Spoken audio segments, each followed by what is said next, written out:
ladies and gentlemen, and welcome to another episode of Should You Play with me, Striker HD. And in today's episode, I am aiming to help you answer the question as to whether you should play The Elder Scrolls Online. It came out as of April 4th, which should be today, if you're watching it on April 4th. However, there was 5 days early access for people who pre-ordered it. I believe it was 5 days for the Imperial Edition, 3 days for the Standard. And I've been playing it in those 5 days. So, I feel like I am in a place where I can help make your decision. And at least give you the information that might help you make that decision. So without further ado, we should get on. And if you notice on the left hand side of the screen, hopefully there's a navigation bar which is nicely annotated and probably looks horrible, but if I do it, then it's a start. And if you want to look at each of those sections, which will go through the intro, which is just the basics of the background of the game, the contents and the gameplay mechanics, then I'll hop over to the settings quick, have a look through the graphics and the audio options as well as the keyboard options, and then I'll discuss the actual graphics in the game as well as the audio in the game, because it wouldn't take too long. And then I'll hop over to the main story, go through that, then side activities, then the equipment you can hope to find yourselves or make yourselves. And then we'll finish off with the longevity and the overall appeal of the game, and hopefully help you answer the all-important question of whether you should play The Elder Scrolls Online. So without further ado, let's hop over into the settings. I do this with all the PC games I cover because it's just a very important thing. So here we go. We got the 3 options for display mode. It's everything you're going to want. Windowed, maximize, and full screen. As you'll see in this game, does have a lot of options and it's rather fantastic. Loads of resolution options, all the standard ones, pretty much everything you're going to want. VSync, however, I always get screen tearing on pretty much all games, to be honest, and I don't get any on this game, and it's off. So there we go, it's a good option, but you probably won't need it. Anti-aliasing, this is one of the flaws because it's an on-off thing, which loads of games do. I'd like to see it be a 2x, 4x, etc, etc. However, at least it's there. You got your gamma adjustment. And then this, which is very handy as well. And as you can see, tooltips pop up every time you hover over something. So if you don't know what it is, like many of these things, like sub-sampling, many people won't know what that is, then you can just hover over it. It's very useful. So yeah, with the custom scale, it's basically the size of your interface, so your heads-up display, including the text as well. And when I'm running this at 1440p, like I am currently, the text is very small, to be honest. So I whack that up, and it's brilliant. I don't have to strain my eyes at all, so I love that. More games should definitely have that. And then you got overall graphics qualities. You got a few presets. However, as with pretty much again every game, ultra high is not the highest, which is frankly silly. But there we go. You got texture quality. Normally have 3 options on each of these. It'd be nice to have 4, but there we go. And then randomly some will have 4 or even 5. It's also good to have these options here, especially the shadow quality and water reflections quality, because a lot of people won't even notice the difference between low and medium and high. You might between ultra, but in the middle there. So if you're playing on a laptop, which I'm sure this would run on pretty damn fine because you've got the view distance slider as well, which I'll talk about, then you can just whack them down. You probably won't even notice. So there we go. There's nice options there, and including these ones, which we'll just get onto. So yeah, I mentioned the view distance. I'd like, it's on, you see it's on 100, and when you're watching the game, that's what it's like on 100. However, you can see not too far in the distance, things are quote unquote foggy, and the slight pop in, especially the grass and things. So it would be nice, because it's on PC, to allow you to do the Armor 3 style of things, where you can just pump that to the max. You can see like a kilometer in front of you. That would have been very much appreciated, but again, with server loads and things like that, it's a bit different with an MMO. And then you got these options, which is simply on-off. You got things like ambient occlusion, bloom, depth of field. They're things, including God rays, that people sometimes hate. I personally love them. I think they really add to the atmosphere of the game. But some people don't like them, and it will also increase performance if you turn them off. So will grass. However, I recommend keeping that on. So there we go. Hop over to the audio options quickly. Sliders! Can you believe it, guys? Sliders. What a rare thing in games, and I respect them for putting this in. You got your master volume, you got your music on and off, so if you don't like the music, which would make you a fool, by the way, just going to point that out, then you can change that. And I'm actually going to turn up the master volume for you because it'll probably come out better on the recording. Then so you can do the music volume separately, as well as all of these. You've got the ambience of the world, you've got the effects of obviously your strikes and your spells and things. Then the footstep volume. I mean, like, a lot of shooters don't even have that. And then the dialogue volume, which I whacked up to the top, just makes it easier to hear. And the interface volume with the clicks and things as well. And you can even make it play in the background if you're not in the window, which is frankly quite strange. I don't know why you'd want to do that. Add-ons, I assume, is going to be DLC when it comes out, or maybe kind of microtransactions. We don't know. We shall see. And then you can play the cinematic, which is pretty cool. Play it whenever you want. So let's hop into the game. That was the actual intro done. And if you weren't aware, it's developed by ZeniMax Studios. And they, I believe, actually own Bethesda, so they're no, like, subsidiary of Bethesda. They're actually the top dog. And it's published by Bethesda software, like the rest of the Elder Scrolls games. The engine that it's using, as I load in here, is a custom-made engine, and it's not the hero engine, which is typically used for the Elder Scrolls games. And the genre, if you weren't already aware, is an MMO RPG, which is a massively multiplayer online role-playing game. Bit of a mouthful. And as I said, the release date on PC and Mac was the 4th of the 4th, 2014. And then for Xbox One and PlayStation 4, and you guys should be excited if you're watching this and you want it on one of those consoles, because if it works, it's going to be great. Because you don't get many good MMOs on consoles at all. And Defiance, I am looking at you. That is in June. No official specific release date, but sometime in June. And as we're loading here, I'll just mention load times when you're loading into the world for the first time. As you can see, take quite a while. This is running off of a standard Western Digital black hard drive, nothing fancy. You could put it on an SSD, but the overall size is probably at about 50 odd gigs by now, I think, because it's constantly being updated. Say just under a gig at a time over the last few days, and the standard file is like 25 as it is. And I've had it installed since the early beta, so you can imagine how big it is at the moment. So yeah, I wouldn't recommend putting it on SSD unless you've got the space for the future.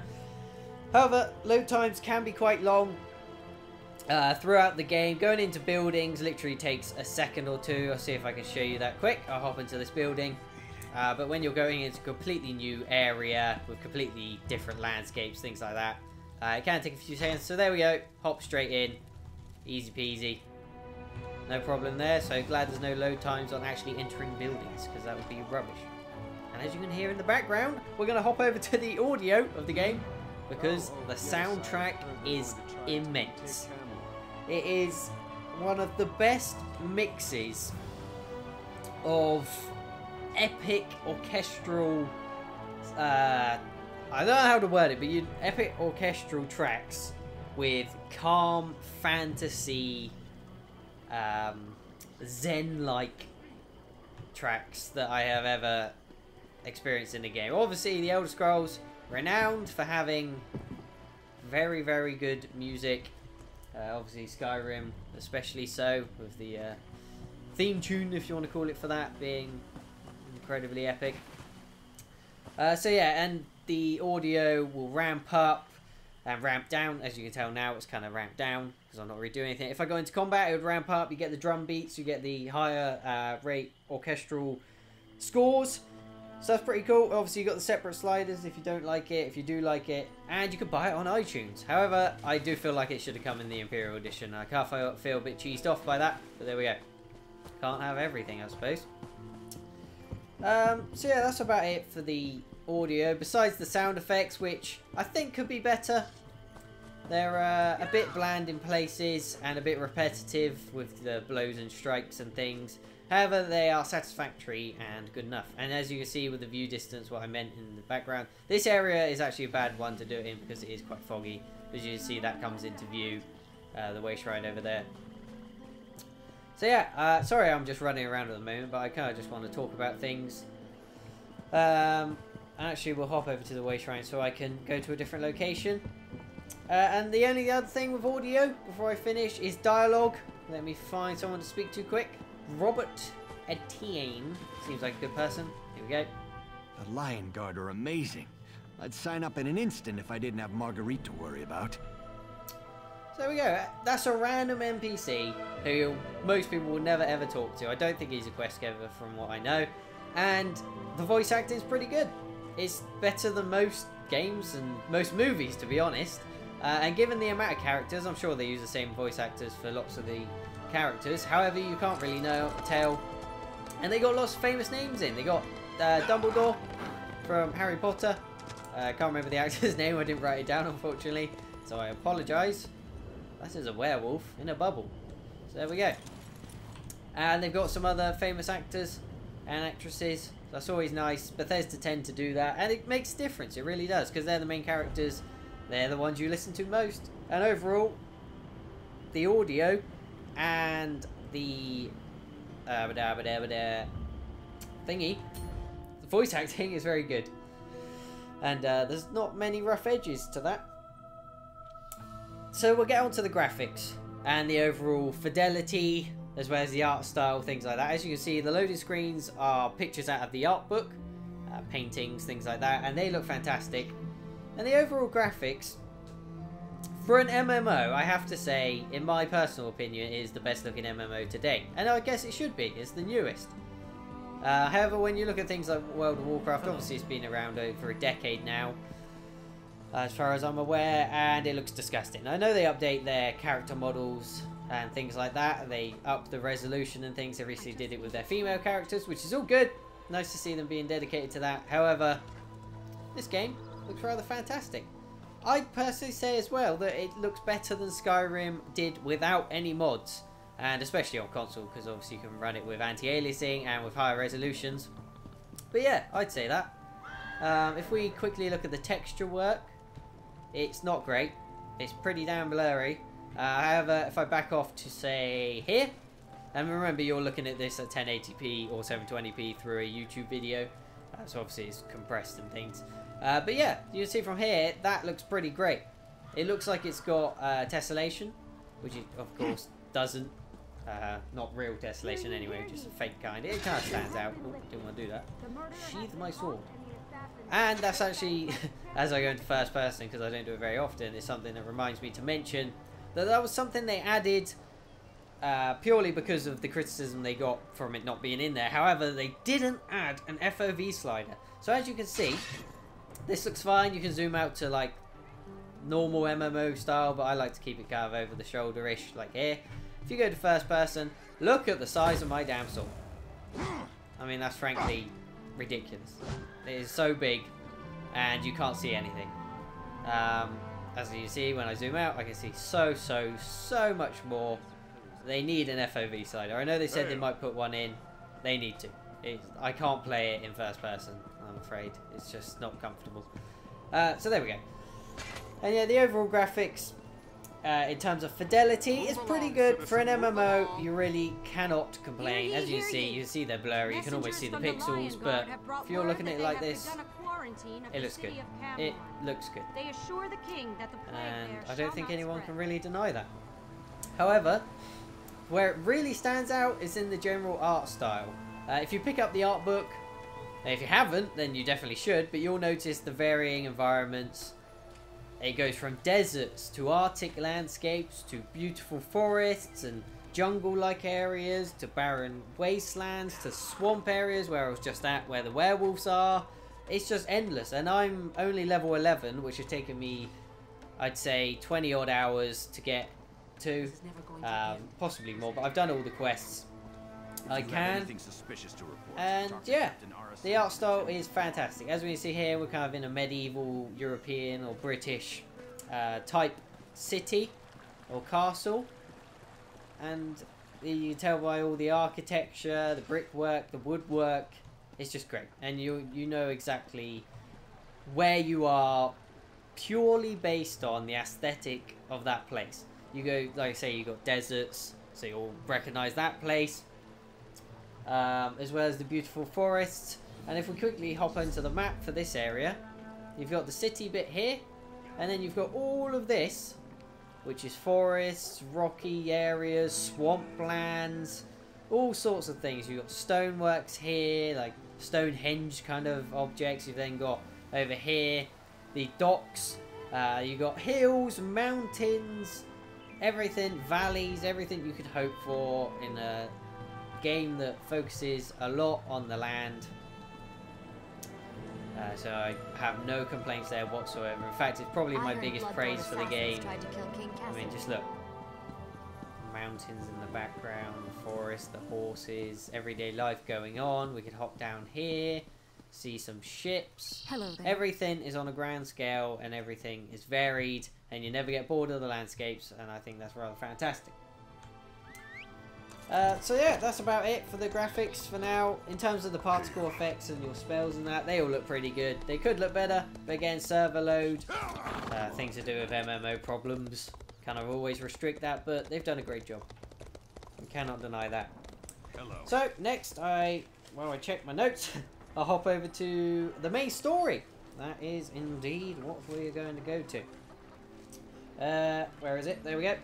So basically, let's see if I got my... No, I don't have... You'd have a main story arc here where you can select the quest you have the main story, but they tend to come in either through certain levels. So once you reach level 10, there's a specific one, which is a pretty cool one actually. It's a rescue mission. But in the meantime, you go through the quest in the area. So this is the one area, Glenumbra, and then you got all the different areas. If I hop into the map, you can quickly see... There we go, the different locations, and each one of these is massive, believe me. If I actually go on to Tamriel, that is the world. So I've currently covered this much in my journey. You went here on boats, I believe that's where the orcs live, if I'm not mistaken. It's pretty cool. And you can see the size of the damn land. It's pretty damn awesome. So yeah, there we go. In terms of that, and the landscapes, fantastic. But the basic story is, if you played the beta, you would have gone through the tutorial area. Actually, I'm going to write out just to the random land so you can see some different landscapes. And basically, there's a bad guy, Molag Bal, who is a big demon creature. And he basically wants to use these anchors, which you might be able to see. There is one around here somewhere. Over here, I believe, maybe? Let's go down here and find out, because I see the sky's a bit darker over here. And he wants to... Well, I can quickly get this. He wants to basically use these dark anchors, which you would have seen in all the trailers and things anyway, to pull Tamriel, which is... Woo! Whoa! Look at those skills. Which is the world that, of course, the Elder Scrolls takes place in, including Skyrim, of course, is within it, and Morrowind. He wants to drag that, and I've screwed up here, so we're going to go back up there. Well, I apologise for this. I messed up. He would basically wants to drag them using the anchors towards his world, which is called Cold Harbour, which is where he lives. It's a dark and evil place. You visit there a few times. In fact, the tutorial area, I believe, is there in one of the prisons. You do go back there. Completely different, of course. Dark, horrible, bland colours and blues and blacks. When you visit the shops and markets, be sure to tell them the Daggerfall guards. Okay, yes I will. Good son. So yeah. And he basically wants to do that so he can rule over Tamriel. And your job, as the random prisoner, of course you're a prisoner, is to stop him, basically. And with the aid of the Prophet, who manages to find you at the beginning of the game, who is Dumbledore, by the way. With him and his companions of warriors, mages, and all sorts, I believe there's 5 of them, you have to stop Molag Bal and rescue the whole of Tamriel from certain doom. And as... What the hell is that? What? I think that must be a spell. Alright. Alright, I'm just going to leave that guy to it. Oh my gosh! Oh, wow. Hang on. What is that? He's got to be on a quest. I'm getting out of there. Oh, none of that. So yeah, that's the basic premise. And in terms of the quests themselves, which is part of this main story thing, so don't think about skipping it if you want to know about the variation in the quests. The quests themselves, as I go to kill this are incredibly varied so far. I have to admit I'm impressed. Never really got into MMOs at all before, and it was mainly down to just the sheer lack of variation I found, and the fact that I just got bored too easy. Obviously, they are a massive grind in general. Of course they are. The game time for MMOs is huge. And I'll discuss the game time for this one later. But yeah, the variation, it goes from, like I mentioned earlier, a rescue mission in a completely different world in Pearl Harbor. What? Cold Harbor. Okay. I got that a tad wrong. And there's where the anchors, like I say, you probably would have seen them. Oh, we'll just stop here for a bit. Look at that. Pretty damn impressive. So yeah, then it goes from the variation from rescue missions to multiple environments. You're constantly traveling all the lands of Tamriel, and you can travel them at will once you've been to each one, which is fantastic. And some of the other objectives, I mean, there's some quite inventive ones so far. I've only done a few because, of course, I'm only rank 11, and I've been doing all the side missions, so the main quests haven't come up that often. But they have been rather fantastic. And then we might as well lead straight into the side activities you can do. So this will cover the side missions as well as things like crafting, blacksmithing, etc, etc. So let me just flick to my page so I can remember it all. Yeah, so in terms of those quests, they are very, very, very varied. Yeah. So in one mission, there's not spoilers by the way, but in one mission they had me killing some of these imps because they're flame imps. They were setting fire to the village. People were trapped in their homes, so I had to go in, douse the flames, kill the imps, and rescue the various civilians. Another mission involving the werewolves had me capturing a werewolf, turning people in to see whether they were werewolves and slaying them. Other missions, again, are rescue missions. You've got search and find. Jeez. Holy mojo, that was loud. Yeah, pop into view. No. Don't see what I mean about the view distance, but anyway. That was very loud. So yeah, they got all sorts of different variation in the quests. The various quest givers, they're everywhere. You'll never have a short supply. I mean, I've done all of them up until now. I entered a slightly new area that I just hadn't walked into, and I already got 4 more. So, and they're pretty lengthy for each one. They do vary in lengths, and obviously depending on what level you are and what level they are, they'll take different times. But there we go. Then I'll quickly move on to the crafting and the activities involved in that. So you've got alchemy, which is of course using plants and various chemicals and things to make potions, which will give you stamina boosts, health boosts, etc, etc, things like that. Blacksmithing, which is my personal favourite, which was of course mining for ores and getting the materials to make different items, whether it be weapons or armour. So that is pretty cool. And you get, as you can see, there's different skills for each one. This one, which I recently got, my Miner Hireling, will send you ore and possibly other items every day. Look at that. So yeah, you can spec into them as you wish. And obviously you can sell the items, you can improve them, and do research to get the improvements to then add on, which is pretty cool. It's very involved. Clothing, which is the same type of thing as blacksmithing, but for medium and light armor. As you can imagine, use rawhide and leather and things to create that. You then got enchanting, which is obviously to improve weapons and armor. You get them from collecting runes, which you find across the world.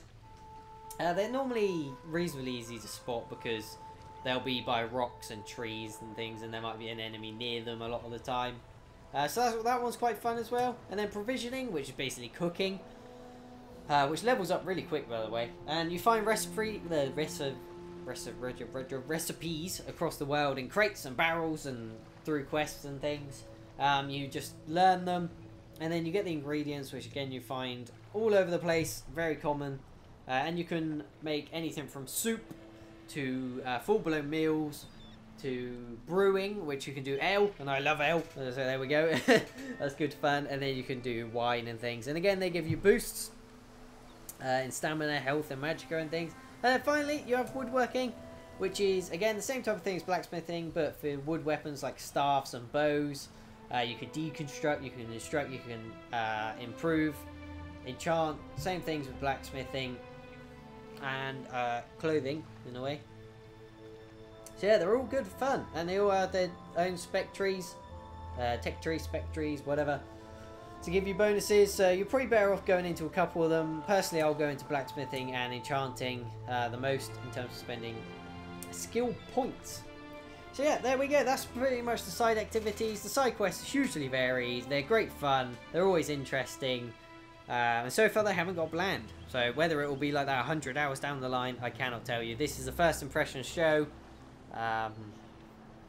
So that's pretty much, that's what it's coming from. It's not a review. Please keep that in mind. So next we shall hop over to the equipment. Equipment. So if we hop into my, I'm going to say hop a lot for a good reason. As you can see, I am an Imperial at the moment. You have 9 different races in the game itself, including the Imperial, Orcs, the Cat People, the Lizard People, the Nords. So there's 9 of them, including the Imperial. And then they range across the 4 classes, which you can choose between. You have basically the Warrior with spells, which is what I am, which is a Dragon Knight. You then have the bog standard Mage, and then you then have the Assassin / Stealth guy. And then the Warrior plus a Heal, which I think is a Templar. So like me, but without the rocks and things, you're using more healing abilities and to help your teammates. But because I have no friends, I didn't go for that one. So yeah, the equipment varies in look, of course, across each of the races and classes. So for me, I can actually change things into Imperial. I don't have anything I can change at the moment, but if I went into here, for example, this is a Khajiit weapon that I crafted. I can convert it into Imperial style, which is pretty cool. If you like the look of Imperial, and of course you can't pick up Imperial loot because it's exclusive to the Imperial edition, you just change into it. So in terms of equipment, you've got your helmet, you've got your shoulders, your hands, that's gauntlets, your legs, your chest piece, your belt or waist piece, and your boots and feet. And obviously you fill each of them as you will. As well as you have here, which is your costume, which tends to be disguises and things. Whether there's more to that, I don't currently know. As well as the amulet, so you can wear 1 amulet, and they tend to have things like health bonuses or magicka bonuses. As well as 2 rings you can wear, and they tend to be pretty handy. You can then use obviously a one-handed weapon and a shield, or you can dual wield with 2 weapons, or you can use a bow or a staff, or 2-handed weapons like the it's not called a sword, it is a it's got a different name. Great sword, that's the one that's over there. I'm dumb. And also there, but there we go. Or the battle axe, the 2-handed axe. And then at level 15 you can have 2 lots of weapons which you can quickly switch between, which I don't know why they don't unlock earlier, to be honest, because I kind of like to switch between 2-handed and 1-handed with a shield, because they can come in useful in different circumstances. So yeah, that's the basic equipment of what you can actually use them yourself. Obviously if you're a mage, it'll be a staff instead. You'll have light armor. I'm currently with heavy armor and 2-handed because I'm going to go for a tank build. So you can see some of the other looking things I have in here, so I'll quickly swap that out so you can see what it looks like. See, pretty much completely different. And to be honest, I am impressed with the variation. Again, it is an MMO, so it should be very varied. Very, very varied. Oh look, someone dropped a log. How dangerous. And again, yeah, I am impressed with the variation in the equipment. I'm just going to head over to the way shrine again, see if we can hop over to a different environment completely. I'll show you that. So yeah, the equipment, you don't tend to get very useful things from quests. You seem to always be like a level ahead of what you pick up, or at least maybe I'm just doing it wrong and doing 2 low level quests, but I want to do them all. So yeah, the ones you actually get from say, loot drops and from quest rewards don't seem to be that good, but you can buy loads of good stuff when you get to the levels that man is glowing. As well as crafting your own stuff. I constantly craft things that are better than my... Wow. What the hell is that? Yeah, I see, that's cold armor. There we go.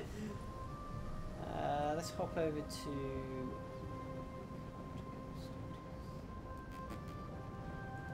Let's go over here. This is the desert place. You might have seen this before, but completely different landscapes. I'll show you it quick. So yeah, with the equipment wise, you get the different levels. You go from the standard to fine, which is green, to then blue, which I can't remember, to then purple maybe, and then finally legendary. So you got the different classes, and they have their different bonuses. And as a blacksmith, you can improve stuff to help with that. Yeah, a lot of variation again. Lots of different looks between the classes, and I like it. So no complaints there. So as I can show you the landscape here, we shall move on to what's next. You can tell how organised I am. Sorry, I completely changed the order I was doing things in. It's kind of messed me up. I'll probably go with... I messed up the content thing, so I apologise about that. But while we're here, I'll mention the different starting areas. Hopefully you all know that most MMOs have a lot of different starting areas depending on your race. So you've got... Here is a starting area for... I can't remember who. But the Imperial start are the one where we were just a minute ago, which I believe is Daggerfall. And then here, in the desert area, is another starting area. Then if you're the Elves and... someone else, I can't remember everything, you start in like a lush forest, and then I believe there's also an Arctic starting area, or at least it's very soon after one of the races starts. So yeah, there's different starting areas, so you've got to bear that in mind when you choose your race. Personally, I do like where the Imperials start. It's very good, very good. And then... Oh, character customization I didn't mention either. I probably should have showed you that. There's just sliders. It's like a lot of Elder Scrolls games and typical RPGs and MMOs. You've got sliders, you've got different options for face shape. I'll just quickly show you what my guy looks like. Very bog standard, got a beard, he actually has long hair. So it's not too much customization, but you can make some ugly moves. So if you want to do that, you can. Obviously between the races they look completely different. And you can, indeed... change your chest size, men or women. So there we go, that was a nice feature for them to add in. So basically we'll start wrapping it up now. I'll go on to the longevity of the game. So as I said before, I have played around 20 to 30 hours I would say of this game. Got to a level 11. The cap is 50. So you think I'm a fifth of the way, but obviously each level becomes progressively harder to get to. And I looked up how long it's supposed to take to get to 50, and the official statement is for a casual player it will take around 140 hours to get to level 50 and read through the dialogue and look at the cinematics and things. However, for someone... Can you shut up please? Sorry. There's like mud crabs having fights. That's horrible. But for the person who wants to skip all the dialogue, skip everything, it will take about 80 odd hours to get to that level cap. Should we just ride out somewhere? Probably should. And to complete everything, it will be anywhere between 100 to 200 plus hours. So for an MMO, without any expansions and things, that's pretty good. And I tend to play games for like 6 hours and nothing more most of the time because I'm awful and my attention span is just as awful. So you see these changing landscapes here. If you've ever been to California, you see these types of cacti and plants and the dead trees or the dying trees. As well as interesting steamworks in this area. There's actually a mission which is quite good where you fight robots, steam-powered robots. And yeah. You get random things like that. That was a creepy noise with all the steamworks there. That was a snake. I was like, what the hell? Yeah, there's nice variation there again. Different colour grass and all sorts. I keep getting off track because this game is like that. So yeah, it's a pretty lengthy game, and as I said throughout this video, it is a very varied MMO so far. A lot of them people will argue are varied in terms of quests and landscapes, but I personally think I've tried a few, and to me this is definitely the most appealing. Whether it's just because it's a new thing, I've yet to find out, but I've played this more than I've played any of the others, and it just keeps my attention. I really want to keep going. I want to play this every hour of the damn day. It never gets boring. The quests are always interesting, always varied so far. Getting 100 hours down the line, it might change. There's also PvP, which, if I hop into Alliance screen, the Alliance War. Now, at the beginning, you get to choose between 3 alliances. You can have any of the races in any of these if you get the Imperial Edition. Not sure if you don't get the Imperial Edition whether you can, because that's kind of scummy, but there we go. So there are the 3. I can't think this is broken at the moment, because obviously it might be because I haven't visited it yet. But the PvP, you have sieges you might have seen in trailers, which you have catapults and siege equipment and big battles, whether you're attacking or defending, and they're big strategic bonuses and things you get, as well as the actual bonuses. Get away from me! Look at me, I'm a stone man. So yeah, they're the bonuses. And these you get, so there is a reason to actually do the PvP, as well as obviously the experience bonuses and things, and they're what they are, the keeps, so you get your bonuses from them. So personally I haven't tried it. I've seen a lot of gameplay of it, and it does look like great fun. Obviously you get the super high level people who just wreck you, but at the same time you can actually do things solo. You can go on spying missions, find out stuff about the enemy, do sabotage missions, all sorts of things like that, or join in huge battles. So that looks very promising. I will be sure to get into that soon, and I may even do another video depending on how this goes down on the PvP aspect, because in a way that's a whole nother game. I'm playing this solo, I'm not playing with any friends and things, so you got to bear that in mind as well. Take it as I am playing solo. So obviously there's lots of synergy between effects and spells, and I think I can actually show you.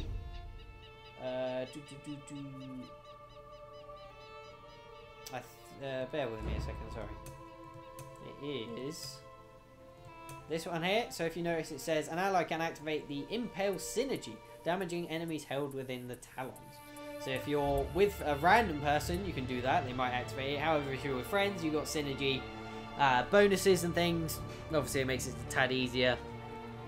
So there we go. It's a great game for solo as well. That's another thing with MMOs. I always feel intimidated by... I know a lot of my friends, or all of them, are never going to play the MMO I'm playing because a lot of them aren't gamers.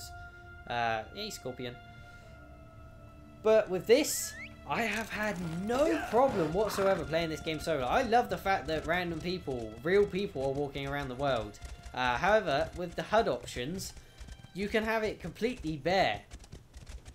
As you can see, that person, you can tell they're an actual person, not an NPC, just because of the way they're running. But if they were just standing still, you can't really tell. And I like that, personally.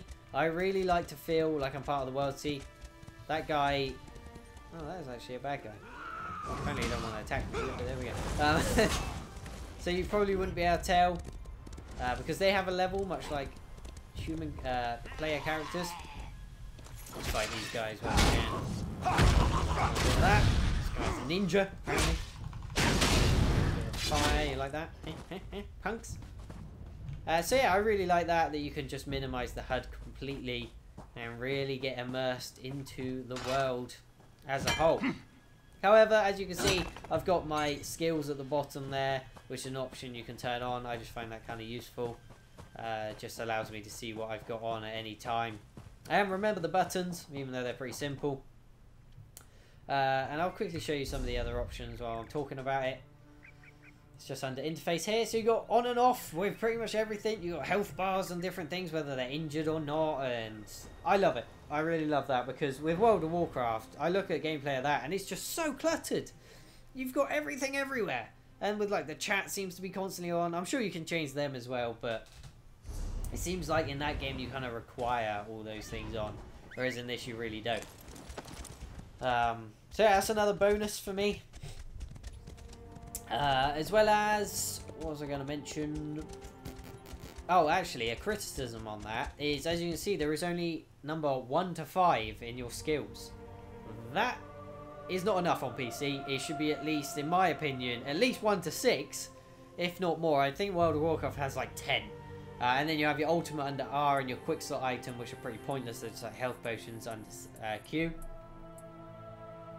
Oh, I really need a drink. Try them out. Yeah. So yeah, you can kind of see that they were always thinking about the console game. Thought I could pick that. Because of course it's coming out on Xbox One and PS4. And with the controller, you can really only have that many. You can't have more. And it's a shame that they didn't change that for the PC version. Don't really know why they wouldn't. It seems pretty simple. I guess they would have to rebalance the whole game. Maybe. That could be a reason. But yeah, as I said, I'd like that to be changed. But we get what we get. And sadly, they used the lowest common denominator. I'm really good at talking, if you didn't notice. Which is the consoles. And the controller instead of a keyboard. But you can rebind all the keys. I won't bother showing you it because it's literally you just rebind them. You have 2 options for each key, which is always great. A primary and secondary. So yeah, I'll show you the skills quickly as to finish off because I showed you a few. So again, I'm a Dragon Knight. These are the skills. You got your passives, you got your actives. My opinion on these, I think some of them are a bit boring, but even one like, I'll quickly show you my armor up ability, which, you know, is pretty much as boring as you can get.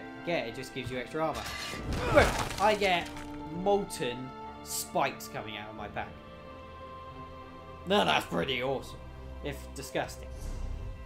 So they all have nice effects. A lot of these Dragon Knight are flame ones, of course, being dragons. So you can see some of them. You got the armor ones. You got things that keep enemies in place. You've got this stone fist, or stone giant, which is one of my favorites, which knocks enemies to the floor, does a lot of damage, and also gives you an armor boost. If you mutate it, which is I can't currently do because I don't have a skill point, but it basically comes up with a little icon here, and you can spec into an extra kind of slot on each of your skills, so it will be the extra damage. It could be it lasts longer, things like that. And there'll be 2 options, so you choose one or the other. And then you can also spec into your weapons, and they give you extra skills you can use. Which again makes it weird why there's only 5. As you can see, I've got 2 for two-handed and then only 3 for my class. I'd like to have more. I'm never a fan of games where you have to press loads of keyboard buttons because I'm just not that great with a keyboard. But with this game, I really feel like I need more. Or at least the actual weapon ones to be on a different thing entirely. So you have 5 of your class ones and then... But again, that's one of my gripes with the game. So bear that in mind if you're used to other MMO, oh my gosh, MMOs. So you got things like cleave, uppercut, which knocks back enemies, and then a flying charge maneuver, which really does make you fly. As you see, you got the range, which is 22 blimmin' meters, which is a hell of a lot. And then more close-up ones. And interesting enough, they drain stamina. Nothing has a cooldown time, which I like as well. So these drain stamina, which is depleted by running as well, which is kind of annoying, but I guess that's how they balance it. So you always got to bear that in mind. And then the class specific ones, of course, drain your magicka, but they have no cooldown time, which again I like because you can spam them, but you're going to run out, and magicka and stamina replenish quite slowly. Hello, random person behind me. Interesting. So yeah, there's always a trade-off on that. I kind of like that. I thought cooldown times were always kind of artificial. So I never really liked them. And then you got your other ones, which I haven't spec'd into for your different weapons, the staffs, the bows, the dual wield, and the one-handed. Then you've got your 3 armor types, light, medium, and heavy, and you can spec into them. They're all passive besides one active ability, again, which would have to take the place of one of these, which I don't like, but there we go. So you've got different levels of the passives. And again, you need to spec into them. You've then got the world ones, which is soul magic, which is basically how you get your soul gems to charge your weapons, which allows the enchantments to be more powerful and actually work.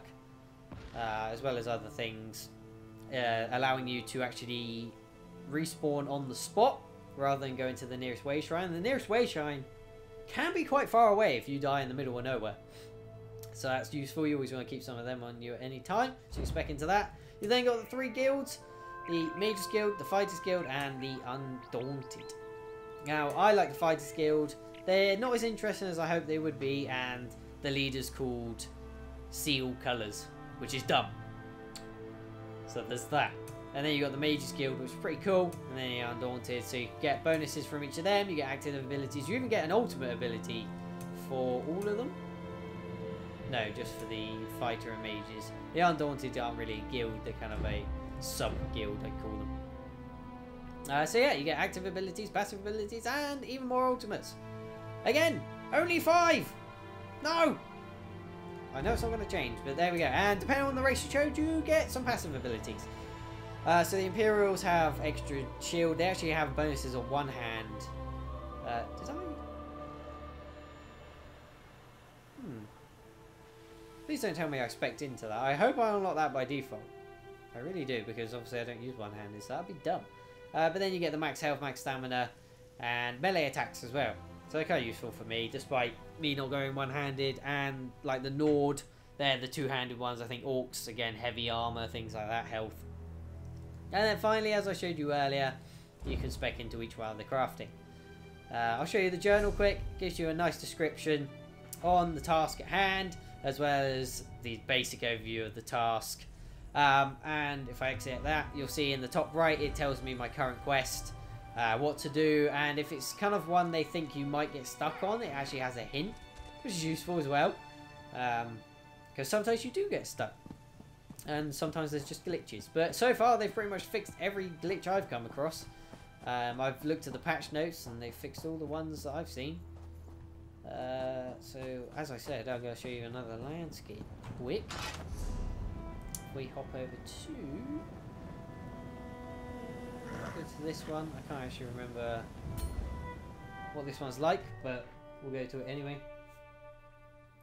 And yeah, guys, if you stuck with me this far, or if you've just skipped to the conclusion, I don't blame you either way, but I appreciate it if you watched this video and you got this far. Please leave a like if you enjoyed. Give me some criticism, because I know this was really... Damn it, I cannot talk today. Of all the days. I know this video wasn't perfect. I'm really trying my best to improve the quality and streamline my videos as I go along. Obviously, I'm only just starting, and I do this as a hobby. I enjoy it. I like to share my thoughts on games and help people make decisions as to whether they should spend their money. Money is, believe it or not, very valuable in the world. As much as we wish it wasn't, it is. And I like to help people make those decisions. That guy needs some clothes on. So while we're here, you can just view the environments again. And there's a wall. Oh, wait. Wow. Okay. OP. Just exploded. So you got like the Mayan ruins type thing, and then you've got more lush forest. Gosh darn it! Dog! Damn it. And yeah. It's quite a nice area. I'm just going to stay away from the wolves. That's what I'm going to do. So I believe this is where the orcs live. I might be wrong. But it's a nice place anyway. Very nice place. Lush forest area. Oh, okay. Nice popping there, wolf. Alright, no one else attacked me. They are everywhere here. They're possibly the most annoying thing I've ever experienced. Yeah, and there's loads of nooks and crannies, temples, various things you can go. And as you see, that bit right in front of me actually kind of looks like Stonehenge. There we go. And finally, I realised I didn't talk about the gameplay mechanics themselves. This didn't go well. I actually tried to record this before, but sadly, this has actually gone worse.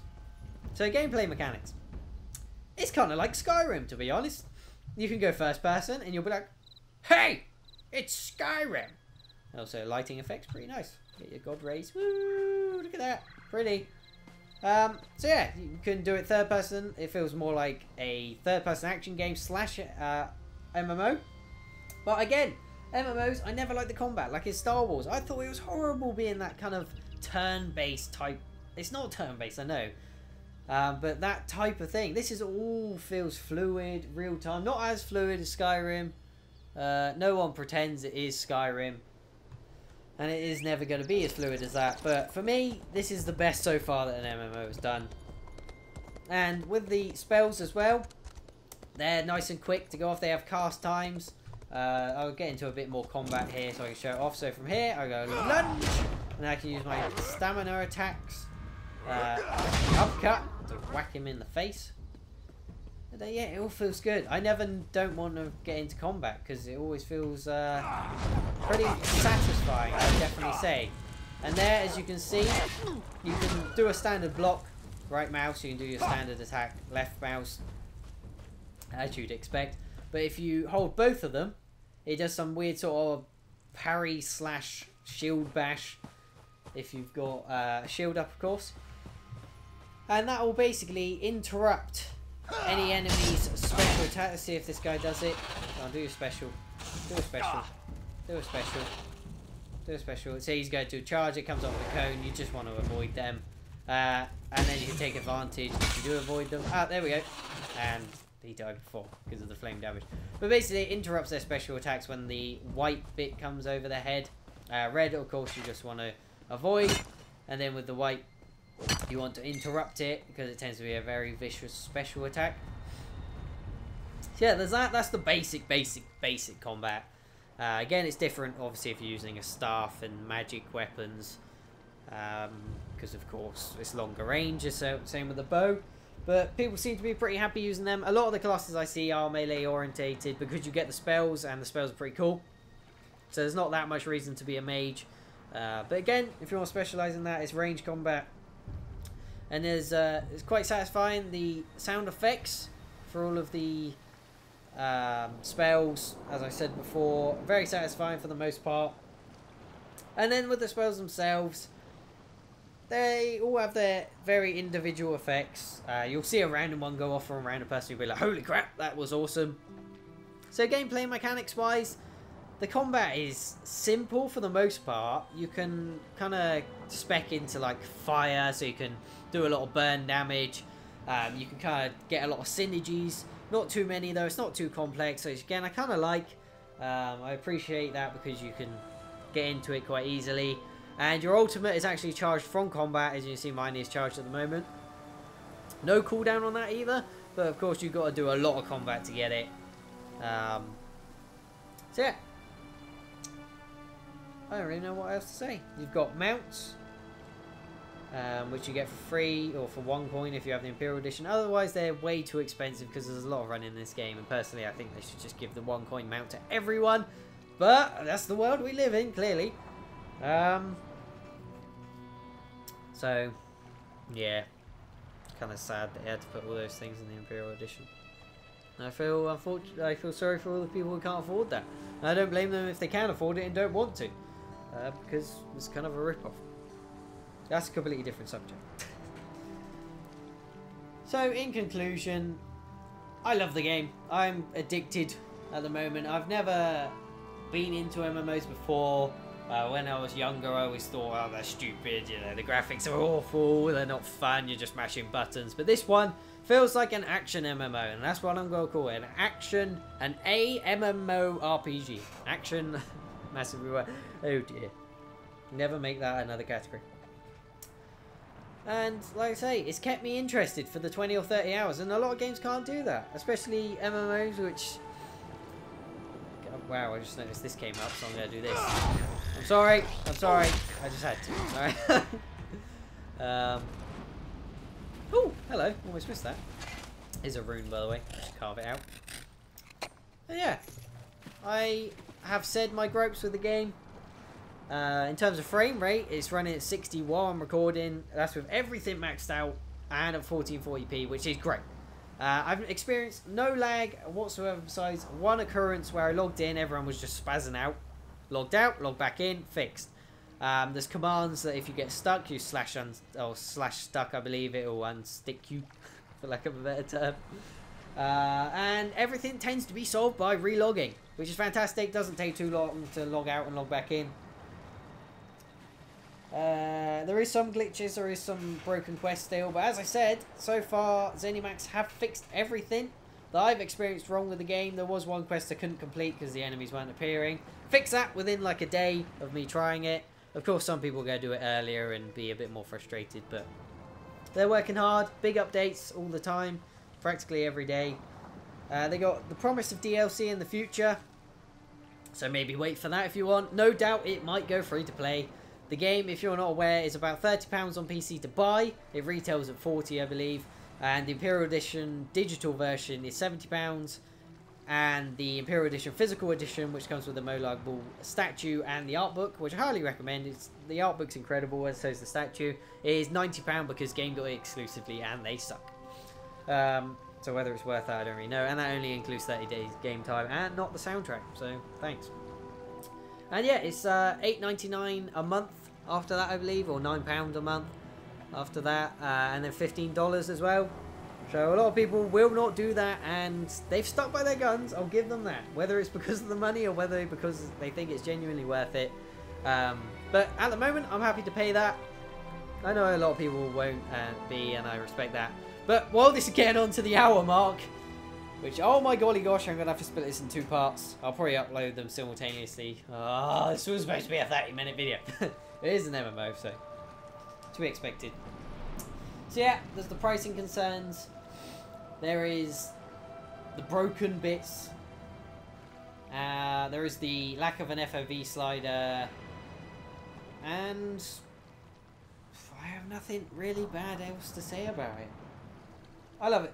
And in my humble personal opinion, if you want to give it a try, definitely do. Get the 30-day subscription. Get it cheap from a GameCube website, as I'll try not to burp. You can get it for £30 or under in the UK, and I'm sure there's the equivalents in the US. It's definitely worth a go. If only for 30 days. If you've never played an MMO before and never got into them, try this one. This is the one you want to start with. And that's coming from someone who practically has done the same thing. If you like the Elder Scrolls games, you'll love this. I can't really say you won't because there's so many similarities in terms of the lore and the combat. So yeah, guys, in my humble personal opinion, I very much think you should play the Elder Scrolls Online. And if you disagree, let me know why, because I'd love to hear it. And until next time, leave a thumbs up. I know it's dragged on. I apologise. I'll split it into 2. But thank you very much if you're hearing this. I appreciate it all. And,